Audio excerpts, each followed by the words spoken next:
നമ്മളെ റേ ഓപ്റ്റിക്സിൽ തന്നെ ചോദിക്കുന്ന ഒരു ഡെറിവേഷൻ ആണ് നമ്മളെ പ്രിസം എന്ന് പറഞ്ഞ സാധനം അല്ലെ. ആ പ്രിസത്തിന്റെ റിഫ്രാക്റ്റീവ് ഇൻഡെക്സ് കണ്ടുപിടിക്കാൻ നമ്മൾ ഒരു കർവ് യൂസ് ചെയ്യാറുണ്ട്. ആ കർവിന്റെ പേരെന്താണ്? ID curve. നമ്മൾ ചോദിച്ച ക്വസ്റ്റ്യൻ എന്താണ്? Plot the graph showing the angle of deviation versus angle of incidence for a triangular prism അല്ലെ. അതിന്റെ ID കർവാണ് നമ്മളോട് വരയ്ക്കാൻ പറഞ്ഞത്. ഏത് കർവാണ്? ID കർവ് നമ്മളോട് വരയ്ക്കാൻ പറഞ്ഞിട്ടുണ്ട്. അപ്പൊ ID കർവ് നമുക്ക് വരയ്ക്കണം അല്ലെ. സോ നമുക്ക് എന്ത് ചെയ്യാം? നേരെ നമ്മുടെ ആ ഒരു കർവ് വരയ്ക്കാൻ ആവശ്യമായിട്ടുള്ള രണ്ട് ആക്സിസുകൾ നമുക്ക് എന്ത് ചെയ്യാം? വെറുതെ പ്ലോട്ട് ചെയ്യാം.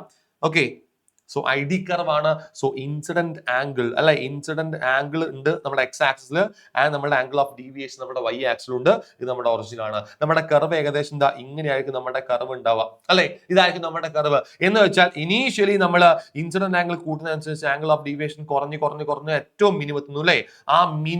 ആ മിനിമം ഡീവിയേഷൻ നമ്മൾ പേര് വിളിക്കും ആംഗിൾ ഓഫ് മിനിമം ഡീവിയേഷൻ. എന്താണ്?